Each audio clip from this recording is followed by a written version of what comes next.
อ๋อจะเล่าสิไปใส่หน่อยเนาะรอรถไฟรอรถไฟโอ้ใช่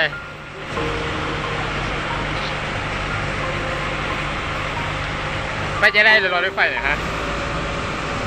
หัวหน้าเพิ่นไปซื้อ โอ้ไปถึงว่าวะโอ้แบบว่าอะไรที่ไปตั้งขี่เพื่อบักทางเมืองแสนเนาะขามบักไปรอรถไฟ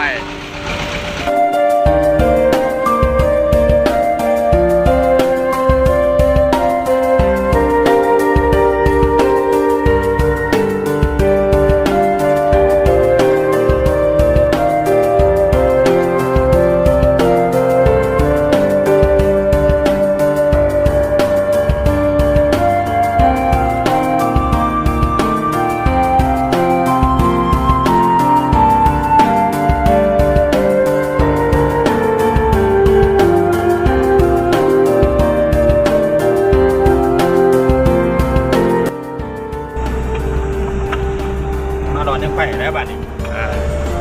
รอรถไฟรอรถไฟ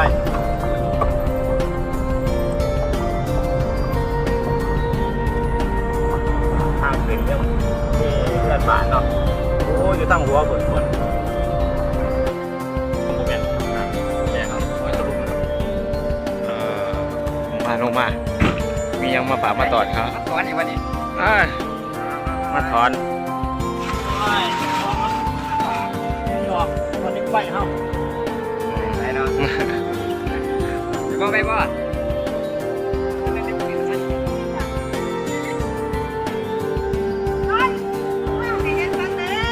โอ้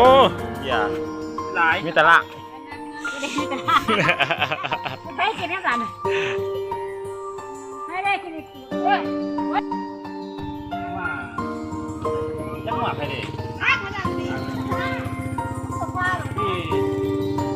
ที่พวกที่พวกหลังแอนโตโอ้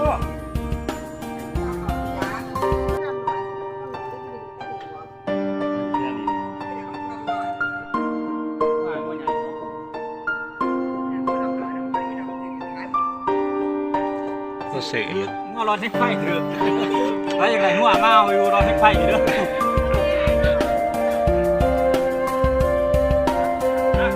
วันตอนจังหน่อยจะไปต่อเลยจะไปเอางัวโอเคอ่ะโอ้กินเบียร์กันเนาะ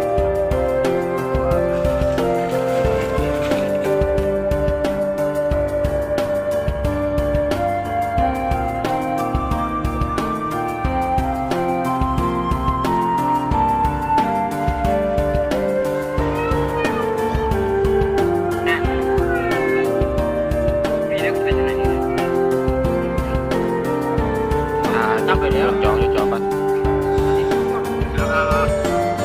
เดินทางต่อครับอยู่ดีมีเหตุมีไม้ปราบไม้นั่งกินในสต๊อกแล้ว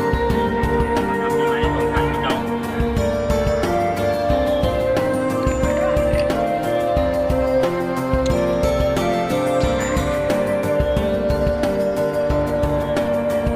นี่กำลังจับหัวเนาะกำลังมาหัวกินหัวนะพี่น้องแต่ว่าอยู่คนละบอลจะดันไปป่ะ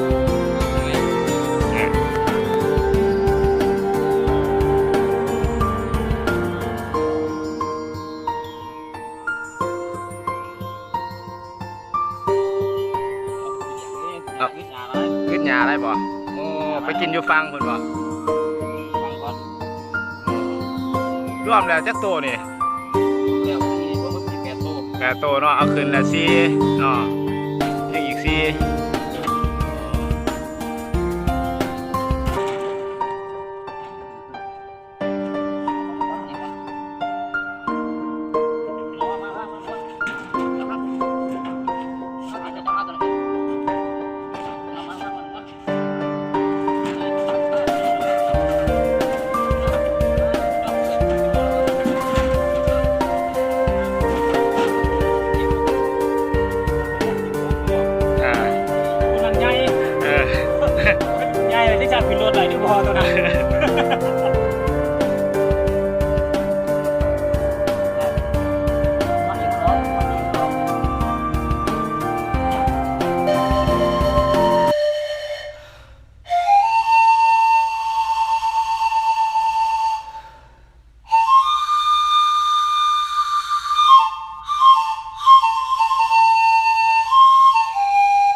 ธีเฮ็ดบวกเนาะ จับบ่หน่อยทำเลยสิขีดจับบ่ได้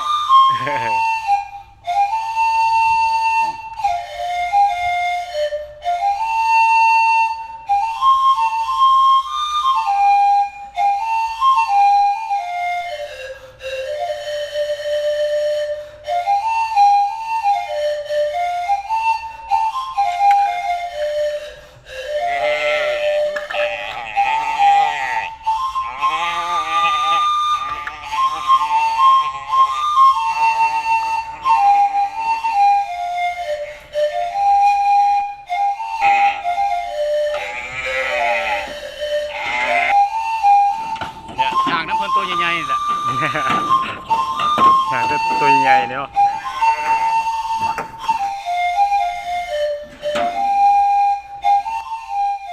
อัดอ้าว อ้าว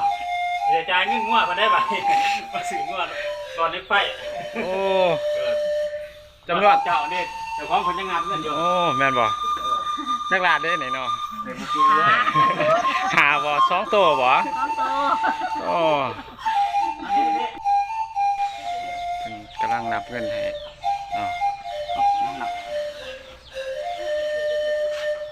จำนวนเงินนี่จักล้าน 10 ล้าน 10 ล้านเนาะงวดจักตัว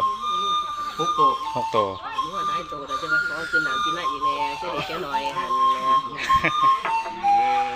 รู้แพงแต่คอยนี่นี่ว่ามันบอกพิษจะซื้อได้นี่ ผู้สาวบ้านรถเร็วไฟเนาะโอ้มีแต่คนจกคนงาม อ้าที่โถเขาอู้หูจะได้เรียกครบอยู่บ่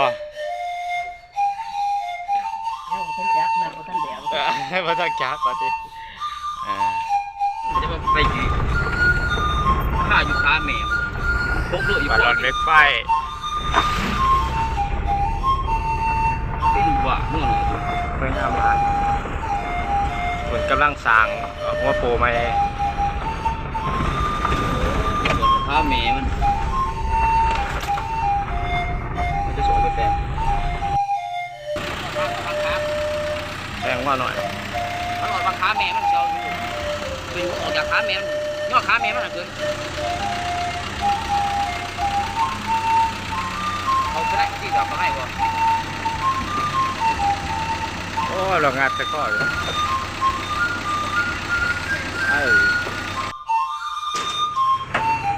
ผู้ที่กลับมาจากรถไฟไฟกำลังลงบัสไป